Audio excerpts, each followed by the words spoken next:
Spider-Man, mon super-héros préféré de Marvel, mais il est vrai qu'on n'a jamais parlé des méchants de Spider-Man. Enfin des méchants par rapport à leur film solo. Et Sony, en 2018, a décidé de faire un film sur Venom. Alors, vous savez ce que je pense de ce film, je le trouve un peu pourri. Il y a quand même 2-3 petites choses peut-être à sauver, le design de Venom est pas mal, mais en dehors de ça, le film est vraiment pas ouf. Et je maintiens au risque de vous choquer que Venom avait toujours un bien meilleur traitement dans Spider-Man 3. Aujourd'hui, on se retrouve pour parler de sa suite que j'ai vue en avant-première, mais vu que je rattrape mon retard sur certaines critiques, je ne la sors que maintenant, et je n'attendais pas cette suite. Malgré que ce soit Andy Serkis derrière la caméra et qu'on ait Carnage, probablement un de mes méchants préférés, un des méchants secondaires préférés, parce que j'ai largement une préférence pour Venom, Bouffon Vert et Dr Octopus, j'étais pas très hypé pour le voir, mais j'avais quand même envie de lui donner sa petite chance, même si j'avais vraiment pas envie d'y croire. Au final, que vaut cette suite de Venom ?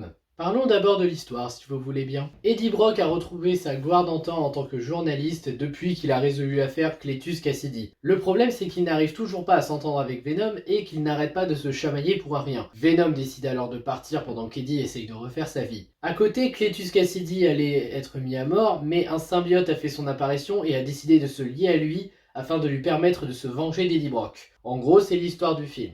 Et que dire de ce second film Venom ? Eh bien que Sony ne sait toujours pas quoi faire avec Venom. Que c'est pas bien, mais vraiment pas un bon film. Sur le coup, je ne peux pas défendre grand chose du film. Il y a quand même des petites choses que soit j'ai appréciées, soit qui sont pas si mauvaises, mais dans la majorité, le film n'est pas bon. Et moi, le seul argument qui me poussait à y aller, c'est Carnage. Enfin bref, commençons par les qualités, pour dire qu'il y en a quelques-unes. En qualité, je commencerai par Cletus Cassidy, joué par Woody Harrelson. C'est un psychopathe qui a été mis en prison pour ses nombreux crimes, et son seul objectif maintenant, en dehors du fait de retrouver la femme qu'il aime, on parle dans la partie négative, c'est de retrouver Eddie Brock afin de se venger tout en faisant le maximum de victimes sur son passage. Et pour être honnête, c'est le seul personnage du film qui est réellement à sauver. Là, on a un méchant réellement assumé. On a un psychopathe en puissance qui n'hésite pas à tuer tous ceux qui lui font du tort. De ce côté-là, au moins, vous avez essayé de bien gérer Carnage. Après, c'est une autre histoire sur d'autres points du personnage, mais dans le principal, vous avez au moins fait un bon Carnage. Un autre truc que j'ai apprécié, c'est les références à l'univers de Spider-Man. Alors attention, moi quand je dis référence, ce n'est pas oh il y a un clin d'œil à ceci, à cela. Non, bon, il y en a, il y a Daily Bugle par exemple. Mais moi je pensais surtout à quelques scènes particulières. Par exemple, il y a une scène qui rappelle quand Peter enlève son costume noir à l'église.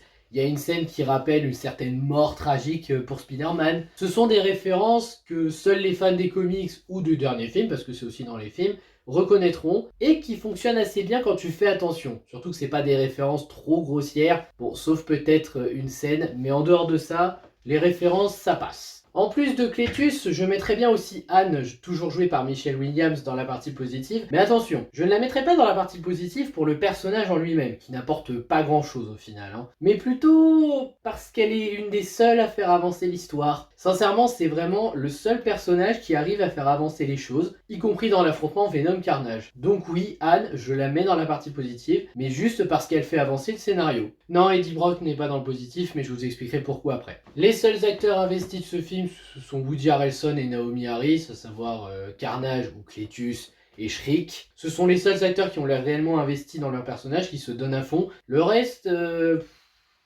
bof. La mise en scène fonctionne assez bien dans le sens où il y a plus de plans iconiques, plus de plans symboliques qui fonctionnent. Je pense à un plan que personnellement je trouve très réussi. C'est Carnage devant un vitrail avant qu'il attaque, un vitrail d'église qui est vraiment magnifique. Pour le coup, c'est peut-être le plus beau plan du film. Mais c'est vrai qu'en termes de mise en scène, en dehors de l'action, ça va. Ça fait le café. C'est pas parfait, mais ça fait le café. Les décors sont plutôt corrects, il y a des décors assez soignés à certains endroits. Les musiques sont appréciables, j'en ai réécouté certaines après mon visionnage parce que je ne m'en souvenais plus. Elles sont pas trop mal, elles passent avec ce qui se passe à l'image, sauf celle du générique de fin. Les effets spéciaux sont toujours de qualité, d'ailleurs je trouve Venom un petit peu mieux fait que dans le premier film. Carnage est aussi pas trop mal fait en termes d'effets spéciaux. Les costumes sont plutôt pas mal également, ça définit assez bien les personnages, même si là franchement c'est un détail. Et la fin est assez logique, tout en étant un clin d'œil à un certain comics de Spider-Man. Elle est assez logique avec le personnage d'Eddie et de Venom après tout ce qu'ils ont traversé. Voilà, le positif c'est fait, on va pouvoir passer au négatif. Et je commencerai par les personnages secondaires, parce qu'ils ne servent à rien. On va commencer par Shriek, joué par Naomi Harris.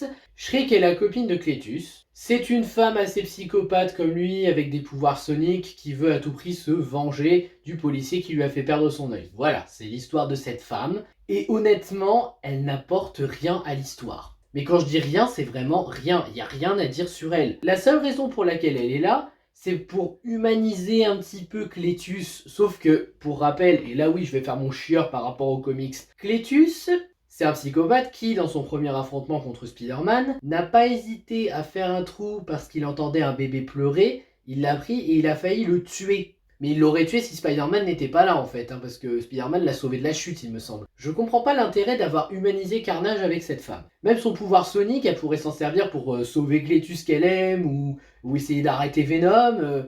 En fait, la seule raison pour laquelle ça pourrait intéresser, c'est par rapport à sa vengeance sur le flic. Mais moi, personnellement, ça m'a pas intéressé. Moi, je suis désolé, Shriek, elle a servi à rien. On va passer à l'inspecteur Milligan, joué par Stephen Graham. C'est un inspecteur qui se méfie toujours d'Eddie Brock, qui essaye de comprendre tout ce qui se passe par rapport à Carnage, à l'évasion de Cletus, et même par rapport à Eddie et ses quelques secrets. Et oui, c'est le personnage basique du flic, qui des fois peut fonctionner, et qui dans ce cas-là est chiant comme la pluie.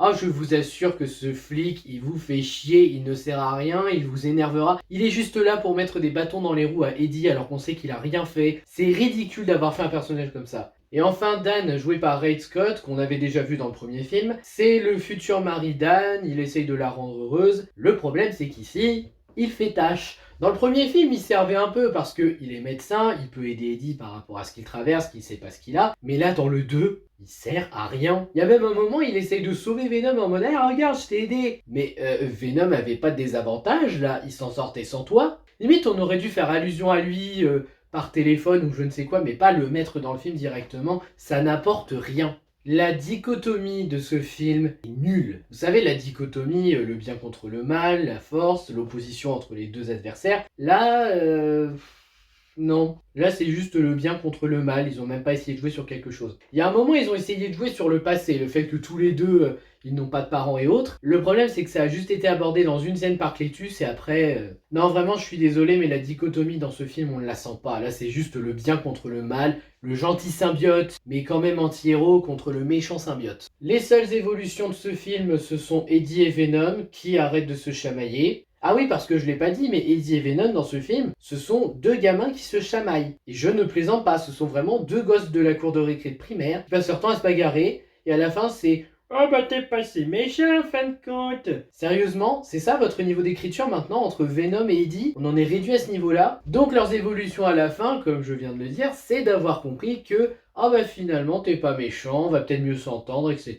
Enfin quand t'as un journaliste qui n'en fait qu'à sa tête et qu'à côté tu as un symbiote en toi qui passe son temps à faire le gamin et à te dire retourne avec Anne, fais comme je te dis, tu verras, tu te sentiras mieux. À tel point qu'il nous fait une scène, mais tellement malaisante, Venom, dans ce film. Mais honnêtement, non, on peut pas parler d'évolution intéressante à ce niveau-là. Donc concernant la scène, là je peux vous spoiler, hein, c'est pas un gros spoil, mais il y a une scène où Venom chante. Genre de bon matin, il se met à chanter pour consoler Eddie. J'étais en mode, mais c'est ça Venom pour vous? C'est une créature extraterrestre qui chante pour consoler son ami? Ah mais je vous l'ai dit, un niveau de gamin d'école primaire là. Il fait mal aux oreilles, en plus ce con quand il chante, c'est insupportable. Donc le jeu d'acteur en Naomi Harris et Woody Harrelson, on va pas dire que ça vole très très haut. Michelle Williams, elle essaye, mais j'ai pas l'impression qu'elle ait réellement envie de jouer. Pareil pour Tom Hardy, j'ai l'impression qu'il s'est forcé de jouer dans ce film, mais qu'en vrai il voulait pas et ça se sentait. Franchement Tom Hardy je t'aime bien mais là t'étais pas totalement investi dans ton rôle et ça se sentait. Ah oui, est-ce que je peux revenir sur un détail, les pouvoirs? Parce que là il y a deux pouvoirs qui m'ont choqué dans ce film. Alors déjà, le pouvoir de Venom, il est capable de créer des dessins avec son encre. Enfin avec son encre, avec sa matière pardon. Enfin après vous allez me dire ouais mais c'est un petit pouvoir qui fait avancer le scénario. Oui. Mais alors pourquoi avant il s'amusait à le faire dessiner beaucoup plus vite pour qu'il comprenne? Bon après le pouvoir lui-même là c'est pas choquant mais c'est bizarre. Par contre le pouvoir que je ne comprends pas, Cletus Cassidy qui peut faire des tornades. Genre il y a un moment il fait une tornade en étant Carnage. Depuis quand Carnage est capable de faire des tornades? Même Venom n'en était pas capable hein. Non franchement là j'ai pas compris où vous vouliez en venir. Et puis j'ai envie de vous dire, si Carnage sait faire des tornades, Pourquoi il l'a pas utilisé contre Venom? Puisqu'on parlait de Carnage, on va continuer sur un point. La manière dont il a été créé qui ne passe pas, mais vraiment pas. Dans le comics, le symbiote s'était relié à nouveau à Eddie après avoir fait une progéniture, mais on l'a appris beaucoup plus tard, nous spectateurs. Vous pouvez le voir aussi dans le dessin animé de 94, qui est un très bon dessin animé Spider-Man. Là, Cletus a mordu Eddie tellement fort qu'il en a bu du sang, et ça a créé un symbiote en lui. Alors moi j'aurais une petite question par rapport à ça justement. Si tu mords tellement fort que tu arrives à créer un autre symbiote et que tu as juste à boire le sang, pourquoi Riot il a pas fait ça quand il devait justement à ramener les autres? Il aurait agrandi son armée, il aurait eu l'avantage permanent pendant tout le film. Donc là, vous avez créé un pouvoir qui crée soit une incohérence avec le premier parce qu'on se dit pourquoi Riot n'en est pas capable, et aussi c'est quoi cette origine de manière de créer le méchant Carnage? Sans déconner, là j'avoue que j'ai pas compris, genre il boit du sang de Eddie et je sens un symbiote en moi. Non, ça marche pas comme ça. La relation Eddie et Venom est inintéressante ici. Comme je l'ai dit, on suit juste deux gamins qui au final vont réussir à s'entendre à nouveau, ils vont faire la paix. Il y a des scènes débiles et malaisantes avec un humour horrible. Et quand je dis scène débile, c'est vraiment débile. Venom a une soirée déguisée avec plein de bracelets colorés partout sur le corps. Vous avez fumé quoi pour avoir cette idée? Même sans ça, la scène du petit-déj où justement Venom chante, c'est une scène débile. Enfin voilà, ces scènes-là, si on pouvait les zapper, ça serait bien.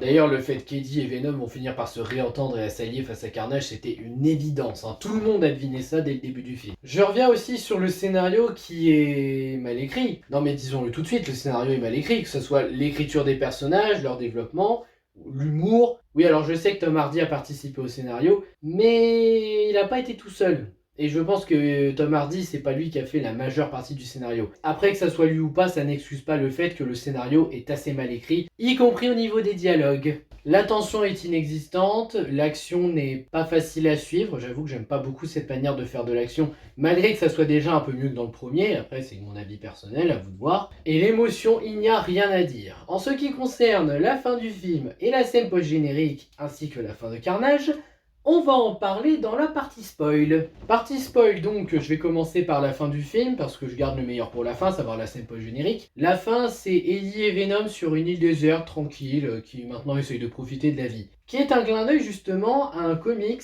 où Venom et Spider-Man se sont affrontés sur une île, et où Peter a fait croire qu'il était mort à Venom, depuis Venom était en paix. Ok, j'avoue, cette fin, c'est un joli clin d'œil. La fin de Carnage, d'ailleurs, qui va entraîner la création d'un nouveau symbiote dont on va parler après. Donc le symbiote Carnage est séparé de son hôte Cletus, et Venom bouffe Carnage. Je suis assez surpris parce que je n'imaginais pas du tout que des symbiotes pouvaient se faire dévorer par d'autres symbiotes. Mais j'avoue que j'ai du mal à croire que Carnage se fasse dévorer comme ça sans rien faire en fait. En plus, tout ça pour une blague du « il était même pas bon ». Oui, merci Venom, ça valait vraiment la peine de faire ça. Après, il bouffe Cletus, là c'est logique, hein, il a faim, il bouffe un criminel, un des plus dangereux de la Terre. Et donc pendant la bataille, Carnage apparemment, parce que normalement c'est Carnage dans le comics, a réussi à se faire une progéniture et il a créé Toxine qui est dans le corps du flic. Je veux pas paraître méchant, hein, mais comment Carnage a fait pour se reproduire? Parce que je rappelle que pour sa création à lui à Carnage, Cletus a dû boire du sang d'Eddie. Et là, à moins que je me trompe,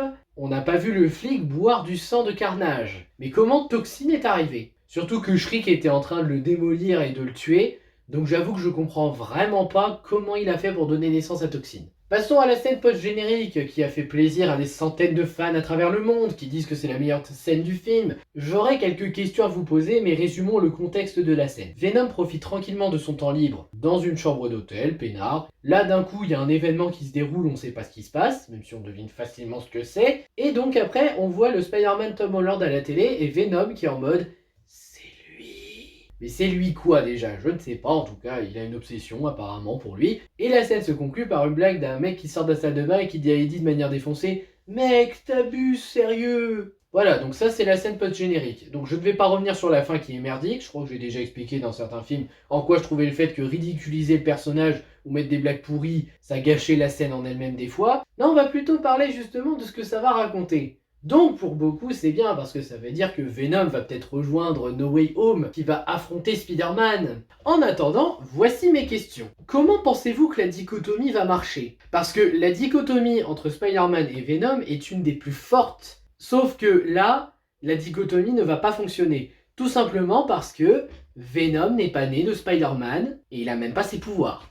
En fait, la Venom, il a été créé indépendamment à Spider-Man avec son propre film. Qui est une idée intéressante, je ne le nie pas. Mais ça ne va pas apporter une dichotomie intéressante entre les deux. Là, si on voit juste Venom en mode ah, je suis obsédé par Spider-Man. Oui, mais là, en fait, t'as aucune raison d'être obsédé par Spider-Man. Dans les comics, les séries et le troisième film de Sam Raimi, c'était logique. Le symbiote s'était allié à Peter. Peter détestait ce qu'il était en train de devenir. Il s'est séparé du symbiote dans l'église, signe du pardon qu'il essaye de rechercher auprès de toutes les personnes qu'il a blessées en étant avec le symbiote. Et donc le symbiote descend vers Eddie Brock, qui est plus bas, donc métaphore, Peter est pardonné au paradis, ça passe aux enfers avec Eddie Brock, où justement les deux détestent tellement Peter Parker et Spider-Man qui ont ruiné leur vie à tous les deux, qu'ils sont parfaitement compatibles et veulent à tout prix se venger de Spider-Man qui est devenu une obsession pour lui. Là ça fonctionne dans les comics, dans les films, dans les séries. Toi ça marche pas. En fait là on sent que Venom et Spider-Man, ils sont réunis, mais que ça va rien raconter d'intéressant. Vraiment, je vois vraiment pas comment vous pouvez rendre ça intéressant. C'est pour ça que je ne suis pas hypé par cette scène post-générique. Et ensuite, est-ce que ça veut dire que ce petit con là de Flash pourri, le plus pourri qu'on ait eu de tous les Spider-Man, va devenir l'agent Venom? Parce que s'il devient l'agent Venom, lui, j'arrête définitivement Spider-Man. Tant que ça sera à Marvel. Je suis désolé, mais au bout d'un moment, faut arrêter les conneries. Déjà que le MCU ne sait pas traiter Spider-Man correctement. Ça, je sais pas si c'est la faute de Kevin Feige, le producteur de Marvel, ou de John Watts, le réalisateur, mais c'est forcément à cause de l'un des deux, c'est certain. Ah, déjà que son Flash est à chier, je préfère ne même pas imaginer l'agent Venom. En attendant, non, je ne suis pas fan de cette scène post-générique. Voilà, j'ai pas grand chose à ajouter, donc concrètement, Venom 2, c'était pas terrible, c'était oubliable, ça ne vaut pas la peine de le voir au cinéma. Je pense que seuls les grands fans du premier film iront le voir et l'aimeront. Moi, pour ma part, j'ai pas aimé, et ça me fait chier parce que Sony, là, je me demande vraiment ce que vous êtes en train de faire. Autant maintenant, vous faites d'excellentes adaptations Spider-Man, vous l'avez prouvé avec New Generation et avec le jeu Spider-Man sur PS4, qui est même encore aujourd'hui une pépite à avoir si vous aimez le personnage. Et même avec la trilogie de Sam Raimi et les deux films de Mark Webb, vous avez prouvé que vous saviez au moins comprendre Spider-Man, même si la trilogie de Sam Raimi c'est une tuerie. Mais là, j'avoue que je comprends pas ce que vous faites. Pourquoi vous savez gérer le héros, mais vous ne savez pas gérer ses méchants avec ses films solo? C'est assez bizarre. Et puis surtout, ça me fait peur pour Morbius. Maintenant, je sais que la plus grosse attente pour les gens, ce sera No Way Home. Moi, ça sera The Batman. Parce que je préfère attendre un film fait par un réalisateur talentueux qu'un film réalisé par un yes man qui offrira juste du spectacle. Voilà, ça sera tout pour mon avis sur Venom 2 Let Be There Carnage. J'espère que ça vous aura intéressé. N'hésitez pas à liker, à partager, à vous abonner et à me donner votre avis dans les commentaires sur le film. Et je vous dis à bientôt pour une prochaine vidéo. Ciao!